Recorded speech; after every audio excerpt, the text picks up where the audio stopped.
jelata yang terlalu lama menderita. Bicara tentang visi Undang-Undang Pemilu 2012. Visinya itu proporsional, derajat keterwakilan lebih tinggi, penciptaan multi kepartaian sederhana, pembangunan sistem kepartaian, pengefisienan dan pengefektifan sistem keparlemenan. Itu juga diucapkan dalam putusan Mahkamah Konstitusi 2012. Terus penguatan dan pengefektifan sistem presidensialisme.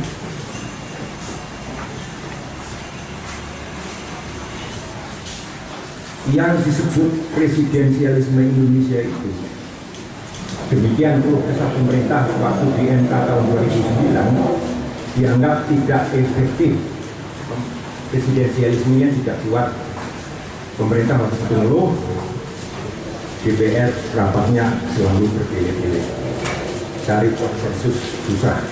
Karena itu pemerintah minta supaya dipasangkan ambang batas parlemen.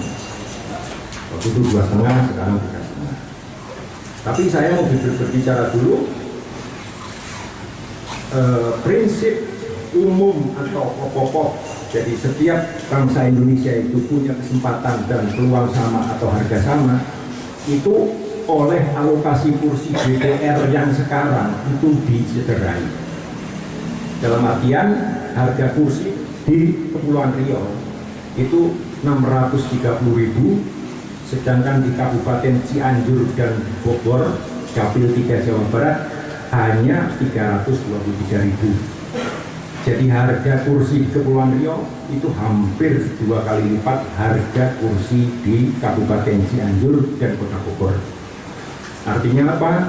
Artinya di Kepulauan Riau seorang caleg harus nyogoknya lebih banyak ketimbang di Kota Bogor dan Cianjur, Dapil 3 Jawa Barat.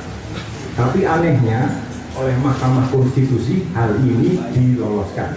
Gugatan kami, saya dan Perludem ditolak. Alasannya pembuat undang-undang boleh membuat undang-undang seperti yang mereka kehendaki.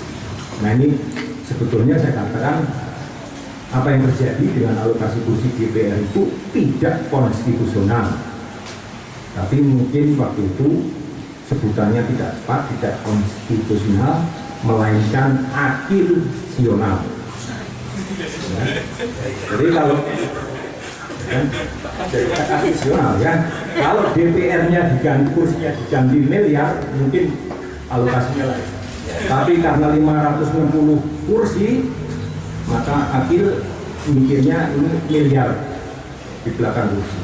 Jadi tidak benar itu saya mengatakan di depan pers juga, media massa, itu keputusan MK yang brengsek. Saya belum pernah lihat ada keputusan MK yang sebrengsek ini kalau saya bandingkan dengan MK di Amerika Serikat, di Jerman maupun di Swiss.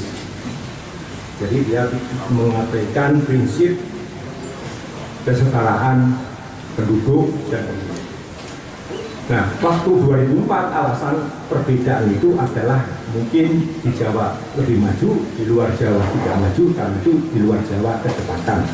Boleh-boleh saja, tapi dalam undang-undang tidak begitu. Mungkin alasan Kepulauan Riau mahal dan Riau selanjutnya itu mungkin karena mereka berdua provinsi itu tetangganya Singapura, negeri yang maju, ya kan? Kalau Kota Bogor dan Cianjur Dapil 3 itu tetangganya kerajaan Nyai Roro. Karena itu dia tertinggal ya, makanya kursinya murah. Mungkin saya nggak tahu. Itu persoalan yang menyangkut alokasi kursi. Kedua, problem penciptaan multi kepartaian sederhana dan pembangunan sistem kepartaian. Sistem proporsional daftar terbuka suara terbanyak itu keputusan MK 2009 cenderung memperlemah sistem kepartaian. Ini pengalaman di Brasil. Brasil itu sistem pemilu DPR-nya mirip Indonesia. Sistem proporsional daftar terbuka, suara terbanyak. Karena itu di Brasil sampai sekarang adalah bagaimana mereka mau mencoba mengubah sistem proporsional daftar terbuka, suara terbanyak.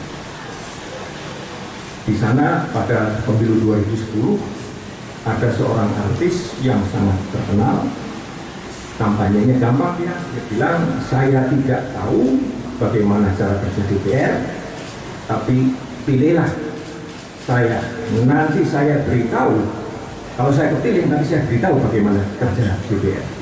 Dan dia dapat 1,5 juta, luar biasa. Itu yang membuat di Brasil kelimpungan. Ini skandal. Karena tidak ada seseorang yang begitu banyak dapat suara.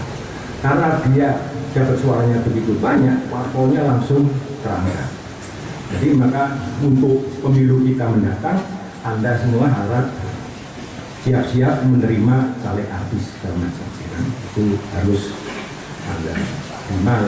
Nah, cuman bedanya gini, kalau di Indonesia itu suatu parpol caleg nyuap bayar gitu, dia nggak tahu itu apa pemilihnya nanti akan nyoblos dia kan. Bisa jadi parpol lain yang memberi bayar dia mahal dicoblosnya. Nah, saya pernah mengusulkan kita mesti meniru Amerika Latin. Misalnya di Meksiko, di sana seorang caleg memasang seorang premannya, Capitano namanya, dia cari pemilih, dia bilang saya bayar sekian, kamu coblos partai ini.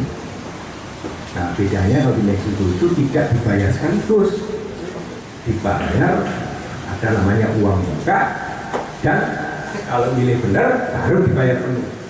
Dan uang mukanya hebat di sana, duitnya disobek dua, satu dikasih kayak film benar, satunya nanti sisanya. Jadi kalau setelah pemilu akan beredar uang kertas yang ada tempelan plastik. Nah, itu namanya souvenir. Nah, saya usulkan di Indonesia kalau bisa, saya juga bikin begitu. Gitu. Nah, ya, jadi kita tahu sekalian aja kalau sudah bayar, kenapa nggak diterusin aja gitu. Jadi ketahuan. Ya. Tapi ini problem bisa melemahkan sistem kepartaian. Sistem kepartaian itu tidak bisa dihitung dengan jari. Ical pernah bilang kita perlu 5-7 kalau nggak salah. Ya sering ya. Tapi itu kan hitungan jari. Maksudnya sistem kepartaian itu selalu harus dihitung dari INPP. Kalau istilah matematiknya itu effective number of parliamentary parties, jumlah efektif partai. Itu kalau dirumuskan secara matematika adalah sama dengan 100% dibagi jumlah persentase kursi dalam kuadrat. Ya kalau pusing baguslah. Jadi saya akan ditanya lagi gitu loh.